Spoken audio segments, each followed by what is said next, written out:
First shoe review of the channel, Hoka Mach 5. Let's do it.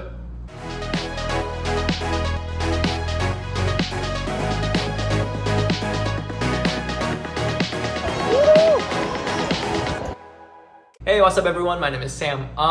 Welcome to the channel, and this is my first shoe review of the whole channel. So I'm very excited to share my thoughts with you. This is my second video, like I said, so if you haven't watched the first, please check out my channel to watch that first video. I just briefly talk about myself and why I'm starting this channel, so it'd be great to get to know you in that sense. And if you could consider subscribing to the channel and also liking the video and commenting and just saying hello, it would mean the world to me. So again, thank you so much in advance. So the shoes that we're going to be talking about today is one of my favorite shoes of 2022, Hoka Mach 5. Now, how I'm going to start my reviews always is going to be, I'm going to be starting with the sentence first that sort of overall describe the shoe. I don't want to have you wait until the end of the video for me to do that. So I'm just going to start with that, give you a really good sense of where the shoe lies in that sort of shoe spectrum. And then we'll get into sort of more in-depth review of the shoe. So the sentence I would use to describe this shoe is, it's a daily trainer that can do a lot of speed work and some long runs. Now, I'm sort of a categorization guy. My brain works best when there is a very clear involvement to a specific group, especially when it comes to running gear. And that's true when you're especially making your own shoe rotation. You have to really know, what is a daily trainer shoe? What are speed day shoes? What kind of models there are? Which company makes the best?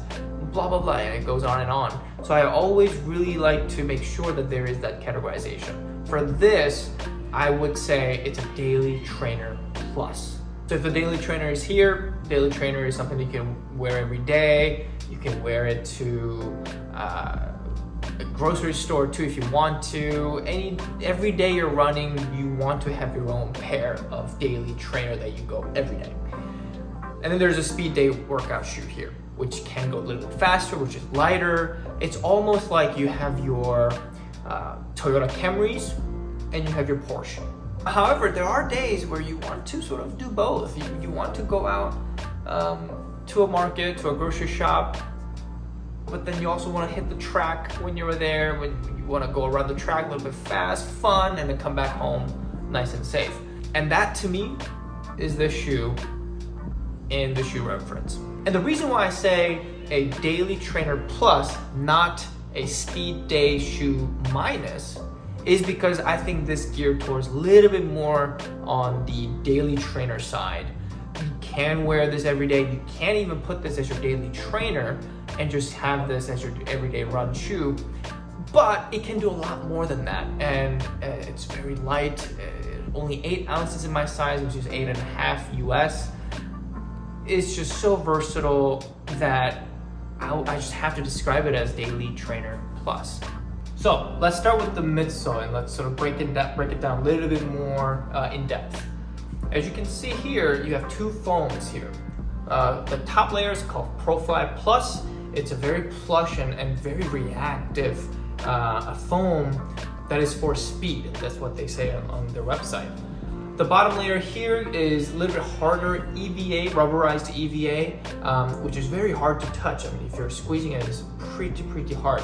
So you're getting sort of the best of the both worlds situation here. The top layer is really, like I said, it's really cushiony, so the step in comfort is so good. I still remember the very first time I tried it on, I believe I bought it at Fleet Feet, and it was just so good. But then the bottom layer here acts like your carbon plate would in a racing shoe. It gives that rigidity a little bit that when you're really wanting to put an effort to your run, it will give you a little nice of a pop off to your strides, and it works. It feels really good, and it's very versatile because of that. And I think that's the prime reason. This guy right here is the prime reason why it's sort of in that middle ground between daily trainer and a speed day shoe. So for midsole, I would say it's fantastic. It's one of the best parts of this shoe. Now let's talk about upper. Now upper, to me, it fits so well. I know there are a little bit more concerns that the upper feels a little bit too wide or too roomy. And I know the eyelid chain here sometimes gets choked up a little bit when you have to tighten it a little bit hard. Now in my case, I have two very different feet. My left foot is sort of the normal width, whereas my right foot is a little bit close to the wide fit. So for me, this roominess actually worked perfectly for me, and it was sort of the best of both worlds, where since this shoe is not a wide shoe, it's not to the point where it's too wide, but it's on the roomier side, so it kind of worked for my both feet actually. So to me, upper on this is so good. It's just really, really good. And again, one of my favorite things about this shoe is this tongue. The tongue, I don't usually like a very cushioned tongue because sometimes it just gets to my sort of the big toe tendon up there, and I can feel my tendon moving around whenever I have them on.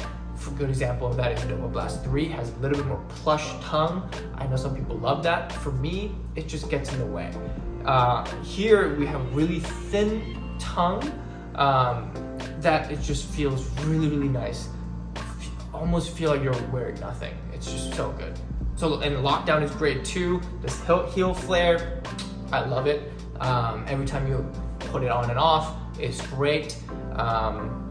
Yeah, I mean, all the great things about the upper, really. Now the outsole. I know outsole is a lot of people's concern because, as you can see, there's really no extra rubber on the outsole. And this is the same exact design as Mach 4. So with Mach 4s, people really didn't have any problems. For me too, didn't really have problems, but a lot of people are afraid to buy these shoes, buy Hoka Mach 5s because of the outsole, for the durability as well as grip. So let's tackle those two things now. Grip-wise, it's been okay. I will say that because there's that sense of like knowing that there's no really extra rubber out there, it gets in your mind a little bit. I will say, I mean, running in New York City, sometimes you're not running on asphalt. Sometimes you're running on these sort of stone-like textured sort of pavement, if you will, especially in the wet side highway that I run always. And sometimes when it's wet and you're taking a turn, that happened to me yesterday.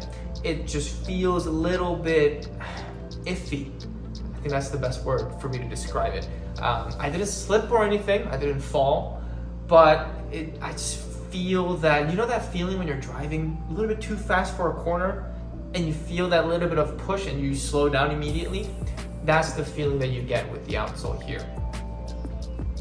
And obviously this is almost 200 miles after, so it could be because of that as well.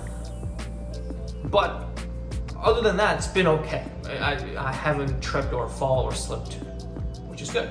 I will say one thing though, this is kind of a crazy story, but I was in a building where it had a really clean tile floor, and it had rain that day, and I came inside and this was so loud. It was so loud. Like every step I took was just like, it was to the point where I was really embarrassed. I was almost tiptoeing everywhere I was going in that building. Everyone was looking at me like, what is that sound? It was crazy. So, and I'm curious if you guys also have the same experience as me. So please comment down below if you have that experience. But again, it's just a silly story that I won't really put a point off in that, but just, it's, a little bit of rubber could be fine, I think. Now weight-wise, 8 ounces for my size, that is so good. And that's another reason why it goes right in that middle sweet spot between daily trainer and the speed day shoe, because it's not too light where you're not getting much protection, but it's also not too heavy where you can go fast. And honestly, I travel a lot. And if you're a type of person who travels a lot and who wants to go out for a run, and you know that sometimes I wanna, go a little fast that week, these are perfect. I always take these when I travel because these are so versatile. You can do anything with them. I've done anywhere from like mile sprint whenever I travel up to half marathon, 13 miles with these when I'm traveling. So again, if you travel a lot and you need one shoe to travel with, these are great, and they look good too. It's always a bonus. So that was my shoe review of Hoka Mach 5. I hope you enjoyed it. Now, where would I put this in my shoe rotation? I would put this, again, like I said, right in between. So I'll give you an example how I did it.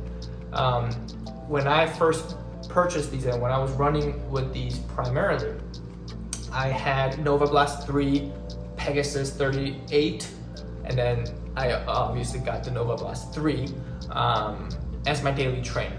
I wanted a little more cushion and protection.